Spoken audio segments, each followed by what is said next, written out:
Developing today, King Charles has had enough.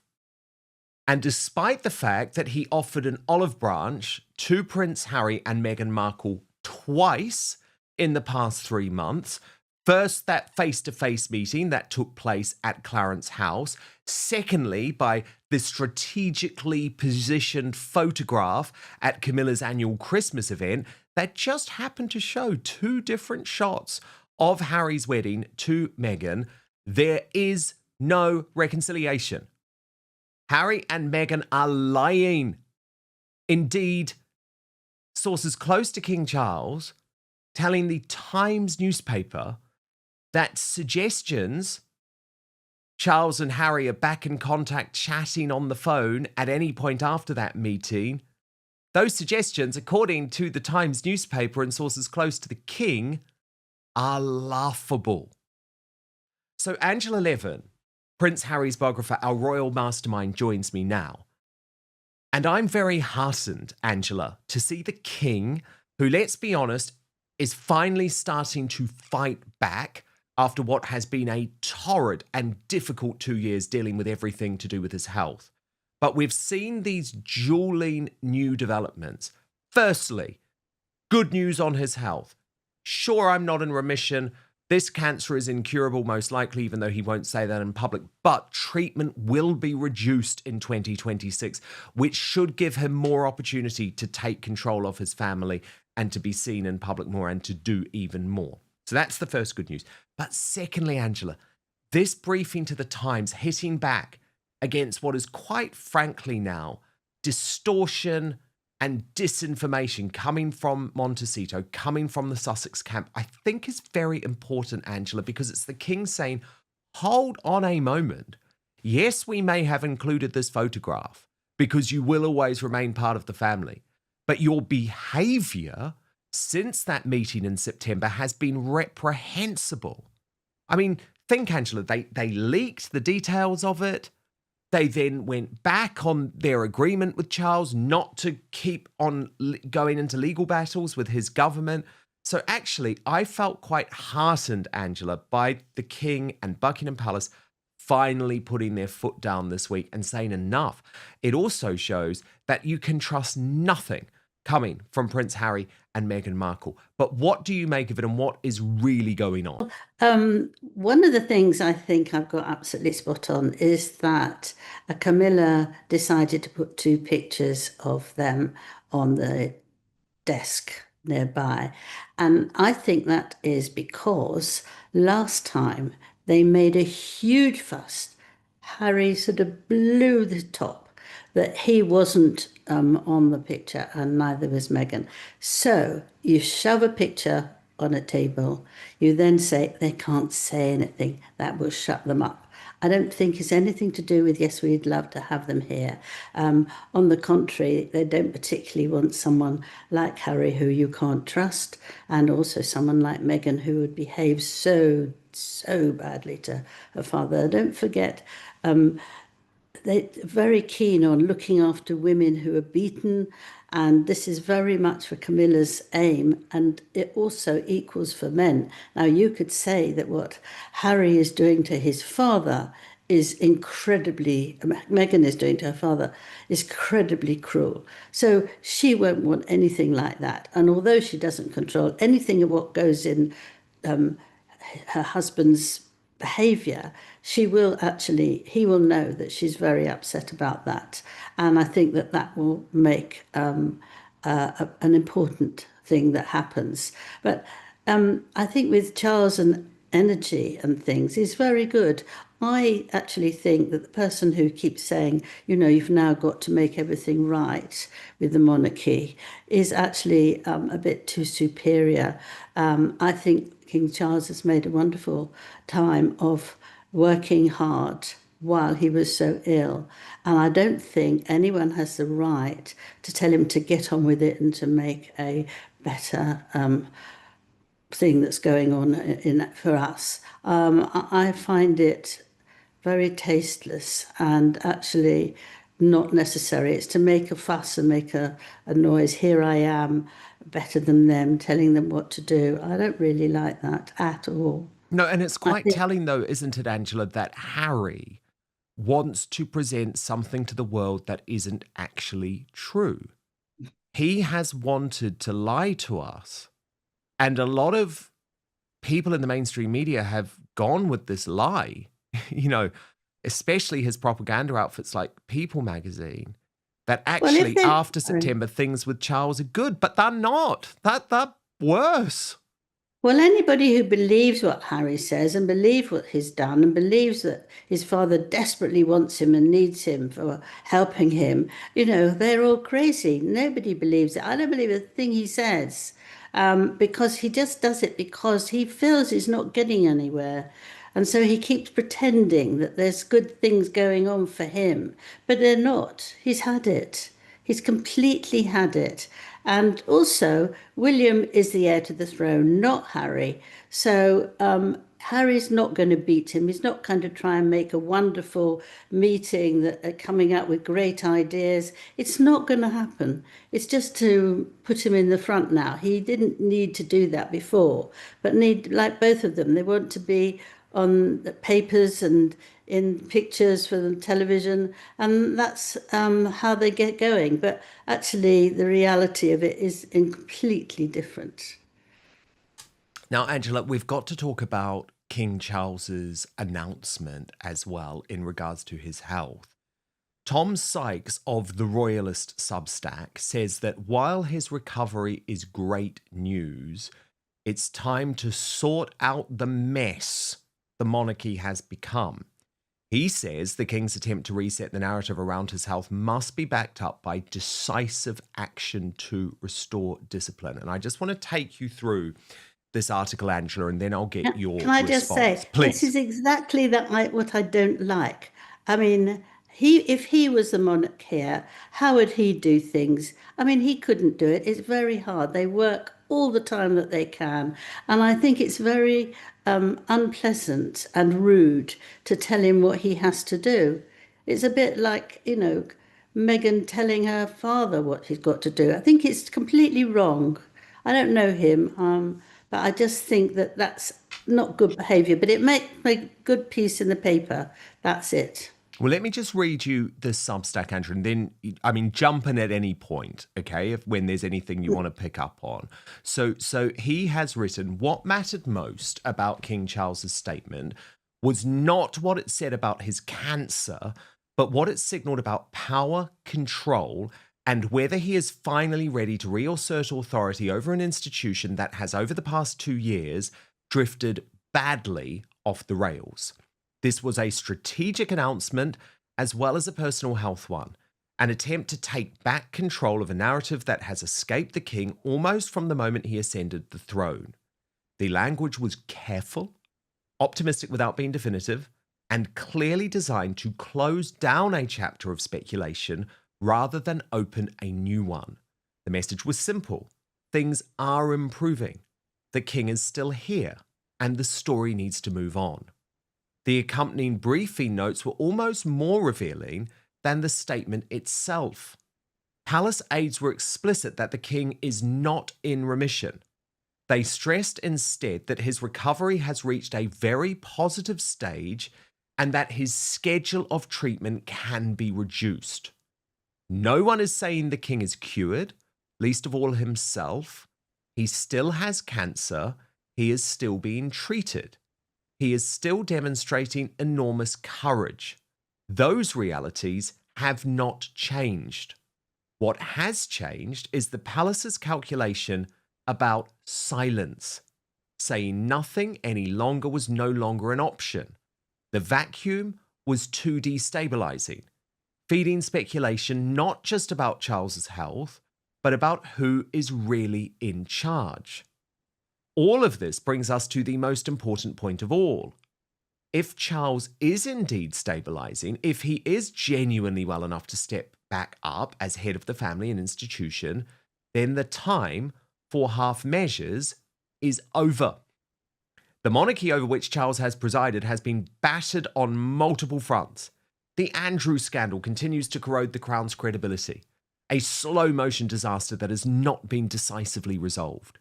The Harry saga has poisoned the family's internal dynamics and dragged the monarchy into endless culture war theatrics. And around the edges, discipline has visibly frayed.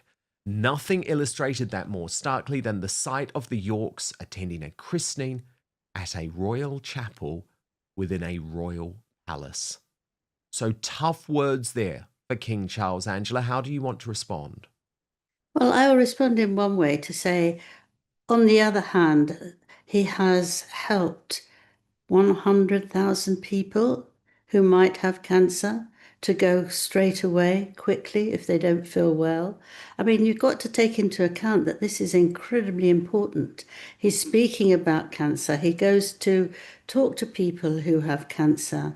And the day after he gave that speech, they couldn't take enough people to help them. And I listened to two doctors who said that, we are so grateful to him. It's wonderful. People will listen. They do listen to him, and he can change their lives. Well, I think that that's something that's very important. But if people don't think that way, then I think they're wrong. The other thing is that it's been a very difficult time. Andrew's bad behavior goes right back to his mother. And to suddenly make a change of how somebody is behaving who doesn't listen to you and doesn't like you, which Andrew does not like his brother, and tried very hard to get to be king without and stop his mother making him king, regardless of who's heir. I think that it does take a very long time because he's got more sulky, that he's got nothing much to do. So it takes time. You can't just do these things very, very quickly with COVID and all these other things, wars, and you have to take your time to do that. So that's that. Harry has got so appalling because of the woman that he married. Now, that's not the king's fault. And William told him to be very careful, but he never spoke to him again properly in a nice way. He thought that was disgusting. But anybody really within any sense would have recognised something was very wrong to marry her. And that's still going on. So, those are two people who you can't actually change what's going on because of timing and what it actually is. It's very difficult. And you can't expect him to just throw people out. Things have to move slowly. And it's not because he's not feeling very well. It's because it's just a very difficult thing to do. Meanwhile, if he goes away to Germany or France or places like that, he's greeted with the most enormous delight that he's there. Things work out very well. He's pleasing people all around the country, to Donald Trump as well. So I think that that's a very good thing. Even if he felt tired and he wanted to go home, it was a very successful, grand eating time. And, I think that's very good. I think you can just decide what you think is the most important thing in this world, what he should do. And actually, the other things that gently are helping and changing things. That's me. Angela, there was another big moment this week, and it was when GB News had to make a grovelling apology live on air to Meghan Markle's mother, Doria Ragland. Now, you'll know there's been so much speculation for so many years over that time that Doria Ragland spent away from Meghan. Tom Bower has certainly hinted at a lot, but Doria had never come out until this moment and publicly said, during that time away, I never ended up in jail. Now, this all came because Carol Malone, the GB News presenter and Daily Express columnist, had said this live on air during an episode of Britain's Newsroom. Watch. For the father who actually brought her up, who paid for her private education while her mother was in jail, who took huge care of her. And she's not seen him in the latter years. More importantly, I mean, she's not just seen him, she's like totally snubbed him. When was her mum in jail? When was her mum in jail? Years ago. Do you want me to give you the precise date, time? Because I haven't got it. I've never heard that forever. Years ago. Anyway, she.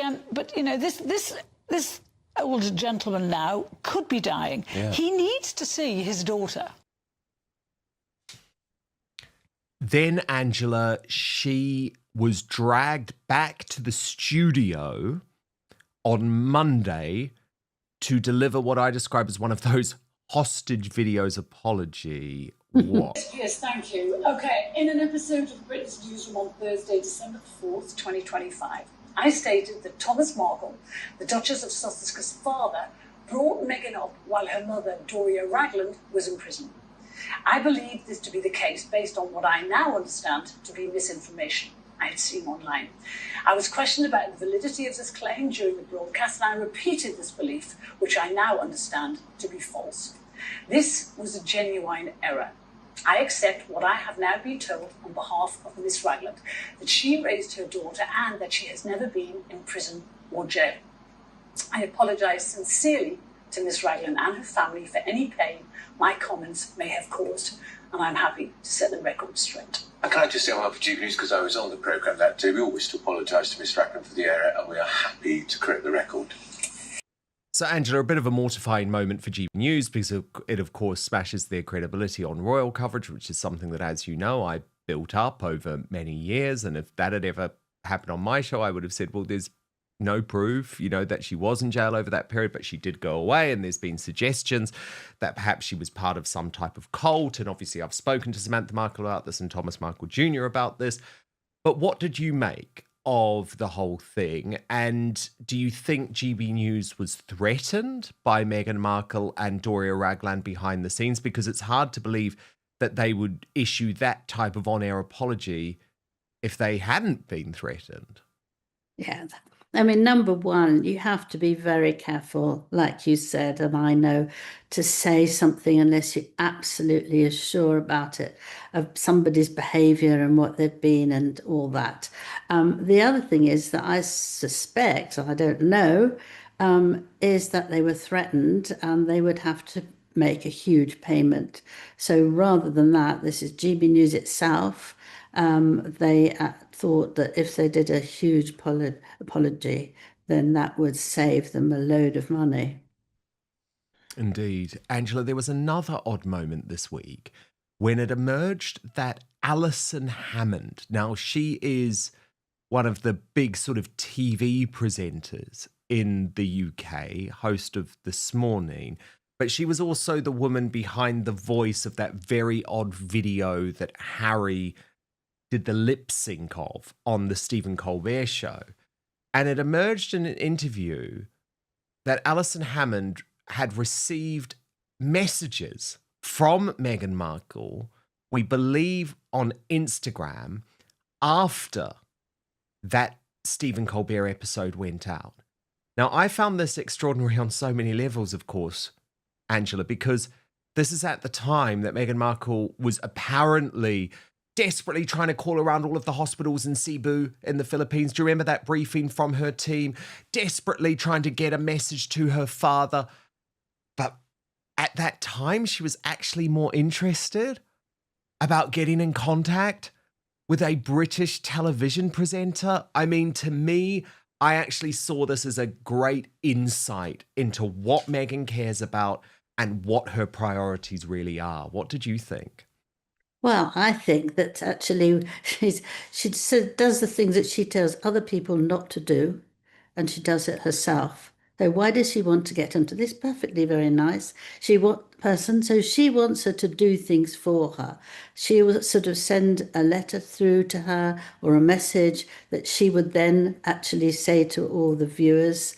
It's just taking advantage of someone who she thinks would be agree to what she says and what she does. However, yes, that's important to her, that there is somebody for her who will help her get her nose out of anything, instead of actually trying to genuinely help her father get well.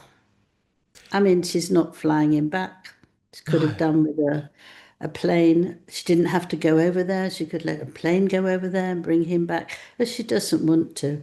She also talked about girl guys, didn't she? I wanted to ask you about this because, again, this was the announcement of this movie Cookie Queens. Now, certainly the timing, totally bizarre, because it's like everything's going on with Thomas Markle, but then also it came on the same day that Harry and Meghan had been campaigning for social media to be banned in Australia for all children.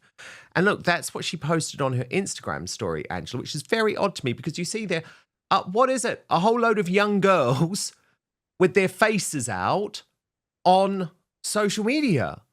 So Yeah, it's what. the messaging's so unclear. And also, by the way, Angela, they've had nothing to do with this movie. They've just bought into it. And Netflix didn't want it. But anyway, what did you make of this decision to go to Sundance? I thought that was just to get her name in the public eye, that's all. I mean, Catherine does a lot with Girl Guides, and they love her. Oh, I must do it too. So she accepted just to pretend that she'd had something to do with it. And it's not coming out till February, I believe. So the fact that she desperately needed to do it before Christmas to get it shown is an indication that it was nothing to do with that. She just wanted to keep herself in view, and actually wipes out anything she doesn't want to do. But we've seen that so many times, that if she doesn't like something, she disappears, or you hear nothing for a few weeks, and then she comes out with a whole load of stuff that then she keeps her going. And that's how she thinks. And with her father, I think she felt she had to move very, very quickly to get so much out that people would be much more interested in Girl Guides than they would with her 81-year-old father who'd lost his leg.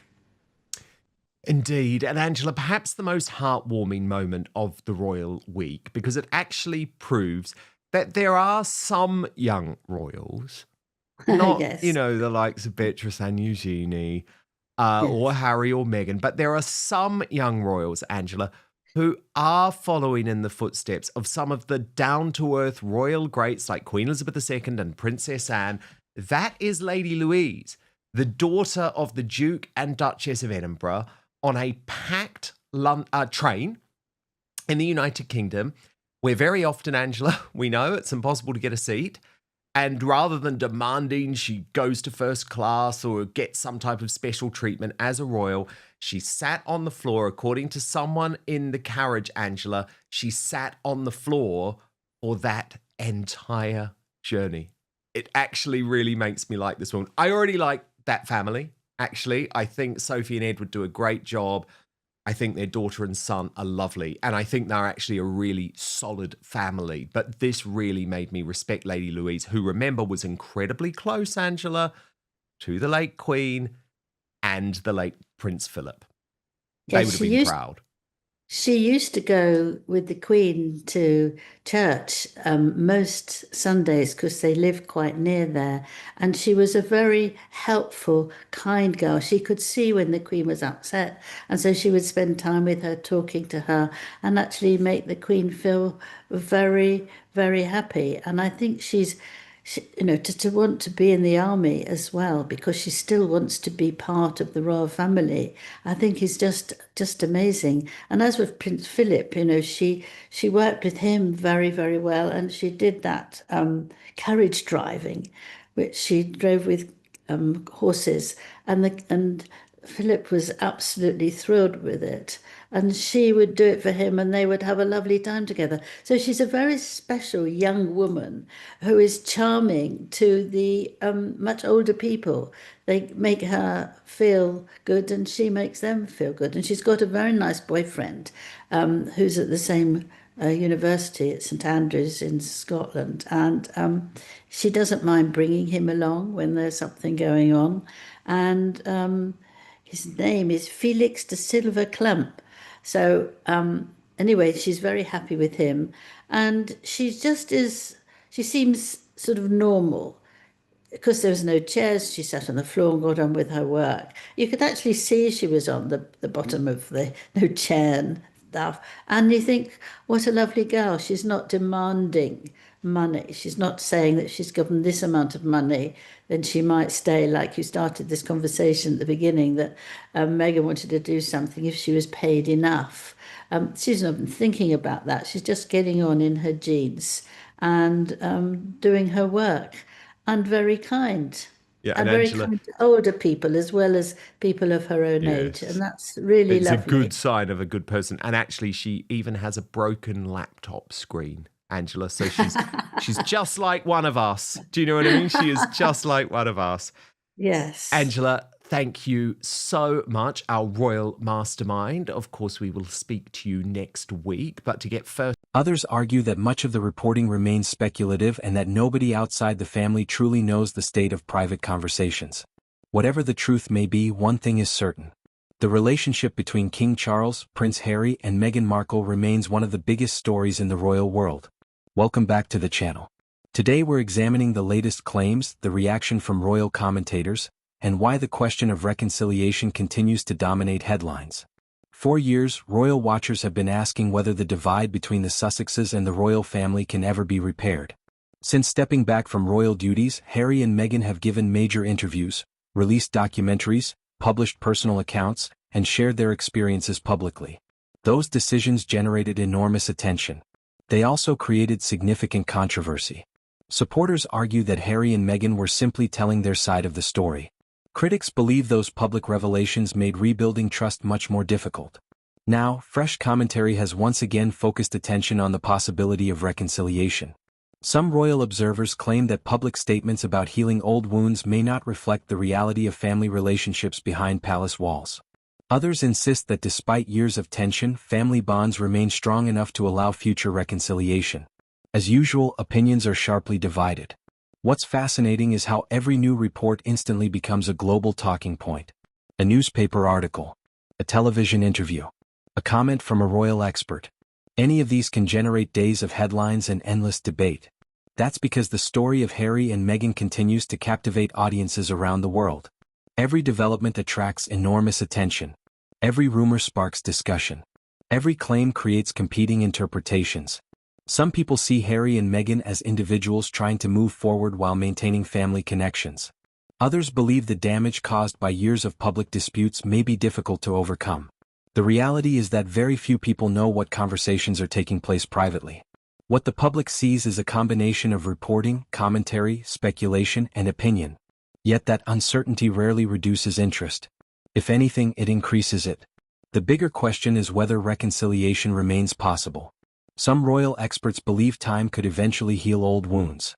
Others think trust, once broken, is extremely difficult to rebuild. Only time will reveal which view is correct. Until then, stories about King Charles, Prince Harry, and Meghan Markle are likely to remain among the most closely followed in the world. At the end of the day, only the people directly involved know the true state of their relationships. Everything else is interpretation. Everything else is speculation. And everything else fuels the endless fascination surrounding the royal family. What do you think? Do you believe reconciliation between King Charles and Prince Harry is still possible, or has the divide become too great?